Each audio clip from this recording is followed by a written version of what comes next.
imagine if you were an alien who, was visiting the Earth for the first time from some other galaxy. Imagine only visiting the United States and never visiting any other part of the Earth's surface. That's essentially what we've done with the Apollo missions. Really been able to do wonderful and groundbreaking science with the samples, collected during the Apollo missions. But again, we visited only a very small part of the lunar surface. The way that I think about it is it's the equivalent of landing on Earth and getting rocks from Kansas. It would give us insight into one particular location on the Earth, but not at all the diversity of what we see on the Earth, what we know is present on the Earth. So the ability to go to a different site, a different location, get different samples will just enrich what we've already learned from our Apollo samples. There's a lot left to be learned about the moon, and it starts with the South Pole.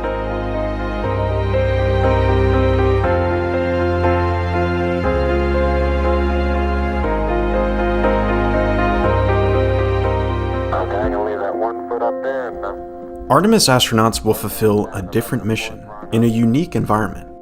While the Apollo astronauts who visited the moon's surface between 1969 and 1972 landed near the equator, Artemis astronauts will venture to the moon's South Pole region, frigid, rugged, and with unique light and darkness conditions that make it an ideal location for exploration. The South Pole region is also home to the rim of the moon's largest, oldest, and deepest crater, called South Pole Aitken.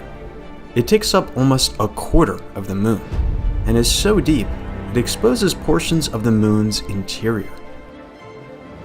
Yeah, the South Pole it's fascinating. There are some very unique types of rocks that are at the South Pole that will allow us to understand the entire history, not just of the moon, but potentially of the solar system. Very early on in lunar history, we think that there was this increased period or very intense period of huge material hitting the surface of the moon, creating these really large craters or like giant holes, which we actually call basins. So getting a sample of impact melt from this basin would kind of help us bracket that early period of time. The moon's South Pole region has resources that are vital for long-term exploration. Because the moon is barely tilted relative to the sun hovers over the horizon at the South Pole. Imagine a flashlight turned on, laying on a table. That's how the sun illuminates the South Pole. Light at the South Pole strikes at such a low angle, it brushes only areas of higher elevation, such as crater rims. These locations have sunlight for extended periods of time to harness for power. At the same time, the bottoms of some deep craters are shrouded in constant darkness. Scientists have measured the coldest temperatures in the solar system inside these craters, which have become known as perfect environments for preserving water for eons. Over time, there's individual molecules of water and carbon dioxide and other gases that actually bounce around the surface of the moon. And when they get to one of these cold spots, they actually get stuck. So we call those places cold traps. And if you do that for millions and even billions of years, you can actually build up a pretty significant deposit of water and other ices.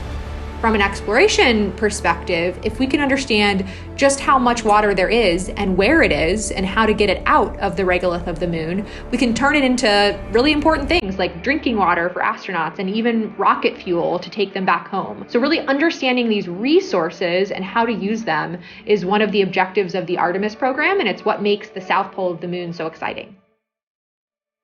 We know the moon in incredible detail, thanks in large part to NASA's Lunar Reconnaissance Orbiter, or LRO. LRO has been circling the moon since 2009. It's the longest-lived spacecraft there. Through tens of thousands of orbits and data from 7 instruments, LRO has mapped the moon's temperature, geology, radiation environment, and is providing insight on how the moon is changing over time. LRO is led by Dr. Noah Petro, a planetary geologist at NASA's Goddard Space Flight Center.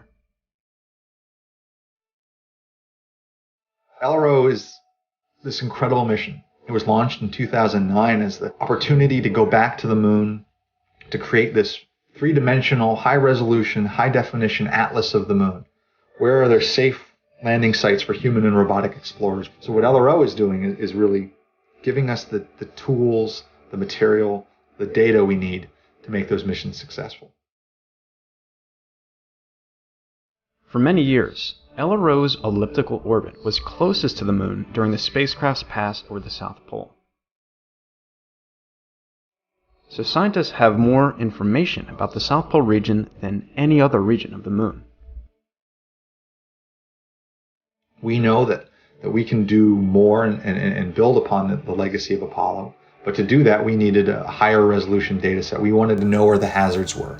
We wanted to know where the geologic features were that we want to go explore. And so LRO has created that database. Incidentally, the LRO data volume is now over 1.3 petabytes.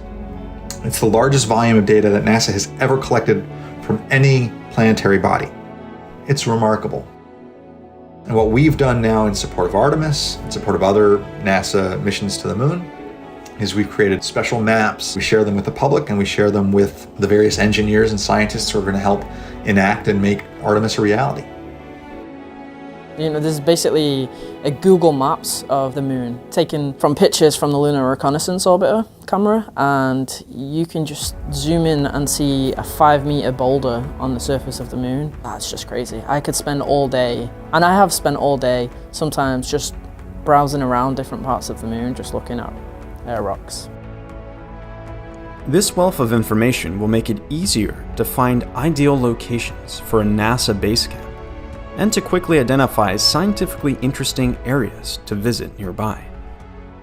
So it's my real belief that we have an opportunity with Artemis to do something different than Apollo. We build on Apollo, we learn from Apollo, but we want to expand what Apollo was able to do and build this presence on the moon that is more than just 3 days, more than just 6 individual missions, but a much larger program that eventually will result in the ability to go onto Mars.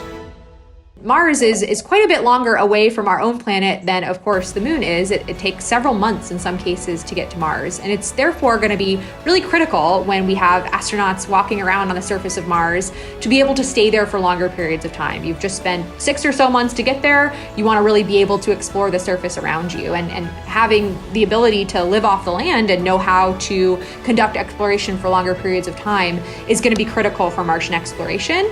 And lessons learned for that sustainable type of exploration start right here at the moon. So there's still so much for us to learn from going back to the moon from a scientific perspective. It's a no-brainer in my head. So with Mars in the horizon as our kind of end goal, this is an important step for us to take. And then also just kind of from a human aspect, we all have this kind of intrinsic desire to explore. I think it's in all of us and certainly in us as a society. And so I think setting our sights on something and accomplishing this goal together is really important just for international relations, for, just coming together as a humankind, the human spirit. I think that's a piece of what we're doing that we can't ignore as well. I have 3 kids, aged 10, 6, and 2. I talk about space often with them. The great thing that my parents did for me was let me find my path. I also look at my daughter and I think, okay, Amelia, she keeps saying she wants to be a firefighter, a construction worker, and an astronaut. And I said, well, Amelia, you can do all 3 and be an astronaut. Well, when you're an astronaut, you got to learn how to fight a fire in space. You got to learn how to build stuff. So you got to do all those things. What they'll become, I'm so excited to find out. But I have no idea what they're gonna end up gravitating towards. So why is the moon my favorite body to study? I think growing up, you could always see it in the sky. You could see some beautiful stars and maybe Mars or Jupiter as like small little dots, but the moon is just there in all its glory. It's like our nearest and dearest neighbor, and you can even with the naked eye, you could start picking out features on the moon. I think that was really cool. This is thousands of miles away, and you can still kind of be a geologist from the ground if you want to. And I think that's really cool. And that's why I always wanted to study the moon. Just seeing people walk on the moon, on this foreign planetary body, looking at images like the one behind me here, I think that always blows my mind. I will say with my 2-year-old, what I have noticed recently, and this is wonderful, is that when he sees the moon, we're out for a walk, we're driving around, or outside a window, we go, moon, moon. And just the fact that he can look up and see, go, oh, moon, moon, that makes me so happy.